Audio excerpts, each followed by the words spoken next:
I believe that a woman is the embodiment of sexuality, divinity, and dignity. I have been very lucky to be brought up in a culture where sexuality or sex has never been scandalized. It has always been embraced as a part of a culture, as a part of human civilization.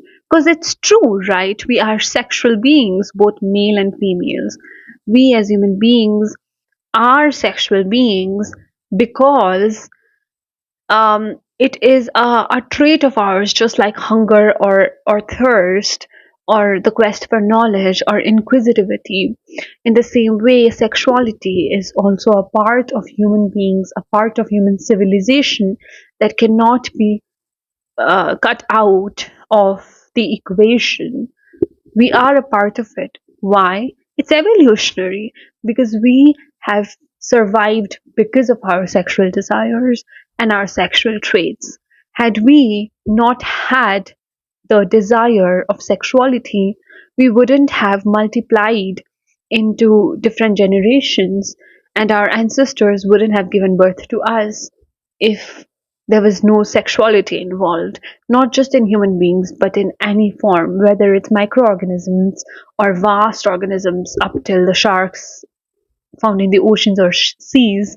All of them are sexual beings because they multiply into various generations that keeps them alive, right?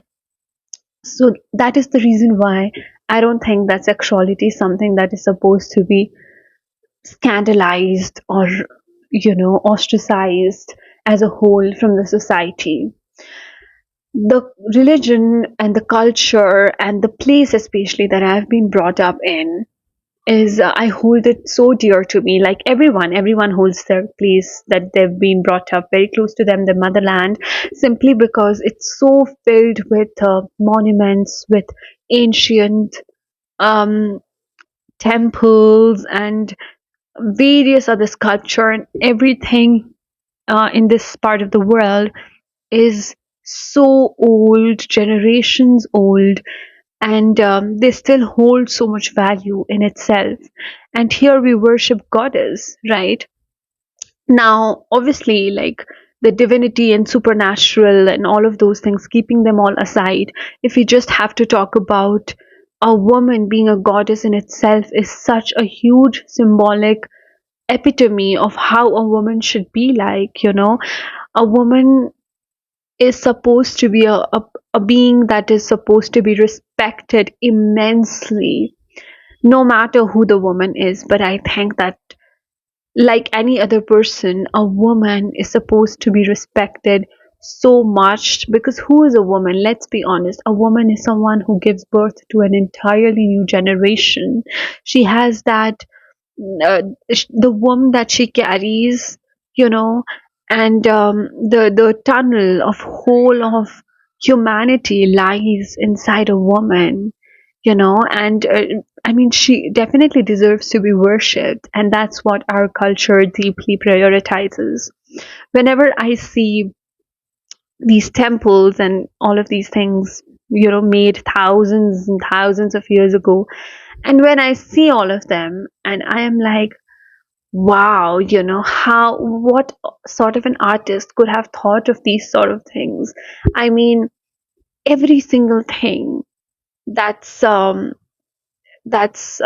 accentuated in the body of those goddesses are just beautiful, and even when, especially, I was reading this thesis by V.S. Ramachandran, and there he kind of specifies that he is from India, right? And these Indian culture and Indian goddesses built in the temples, when you look at them and when you look at their statues, what you can see is you can see womanhood depicted in those pictures. Like, for example, I will just show you one over here, right? If you see this picture, you see this woman standing. This is not just a normal woman standing right here. The way she stands depicts womanhood.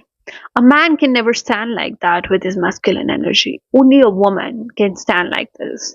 The way her hips are bent, and her legs are in a certain posture, and her waist is so well aligned. She's voluptuous, let's be honest. She's voluptuous. She's not a skinny woman, but it shows that this is a woman who is voluptuous and still maintains her femininity, you know? Like, it is so beautifully shown. And when British colonizers came to India, and they saw these pictures and these sculpture and this tradition and all of these things, they were shocked. And when they went back, that's when they started this trend of women wearing tight corsets, women wearing waist slimmers, women wearing waist trainers in order to look like this. Just imagine the impact of art, you know. I see these days women becoming pick me and trying to impress guys, getting validation from guys, and wanting to give themselves off, like almost throwing themselves towards a man. And I just feel so sorry for them, because as women we are so powerful. As women we're so blessed that this is just incredibly nuisance, you know.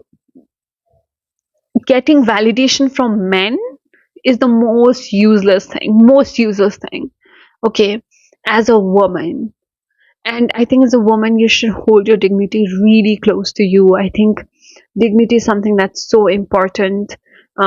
Because just think about it, if you look at big historians that were women, if you look at Cleopatra or big queens like that, what did they have? They had dignity. They were not maybe the most beautiful woman in the world, I mean, no one is the most beautiful woman in the world, because first of all, beauty lies in the eyes of the beholder. One thing, I've seen really beautiful women that some men really don't like. It depends on regions. Like, if you ask me, some people will say that I'm so pretty, oh wow, you look so pretty and stuff. And some people are like, but you're okay, you're not that pretty, and that's fine. If you don't find me that good looking, it's okay. It's fine, and everyone has their own choice. No, everyone is not supposed to find me beautiful, because if everyone finds me beautiful, then this world is not diverse at all. This world is just constrained upon certain parameters, and if that parameters are met, then that's okay. Like, what's the big deal? Like, some people of some regions will find me extremely attractive, and some people of some regions will find me just a mediocre person, and that's okay. In fact, that's good. And so, first of all, that's what I'm trying to say, that no woman is the most beautiful woman in the world. But what really brings out the element of dignity and the element of divinity is her security in herself, how secure she is. Is beauty important? Yes, it is. It's very important. Physical attraction is very important, and especially when it comes to the opposite gender, that's men. Like, men are visual creatures. So yes, beauty is important for attraction and everything. And who cares about men at the end of the day? It's all about how much confidence you have within you. But I'm trying to say that even as a factor of attraction, beauty is important. Yes, but you need to be secure, otherwise that beauty doesn't mean anything. Because I've seen the most beautiful women um so insecure, and at the end of the day, even beautiful women get cheated on.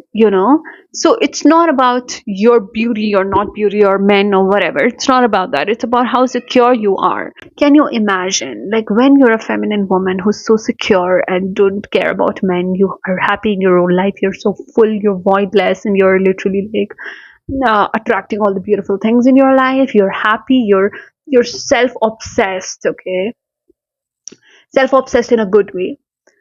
Men wage wars for these kind of women. Haven't you seen histories? Kings have fought for those kind of women, feminine women. Kings have literally given up on their kingdoms and gone about with these kind of women. There have been wars happened because of such kind of feminine women. A masculine energy always thirsts for a feminine woman. A masculine man cannot resist a feminine woman, a feminine woman who is secure, a feminine woman who has dignity, a feminine woman who is not easy or desperate, a feminine woman who loves herself and does not need an external validation, who doesn't want a woman like that by their side, who doesn't, a woman is supposed to be divine, a woman is supposed to be happy.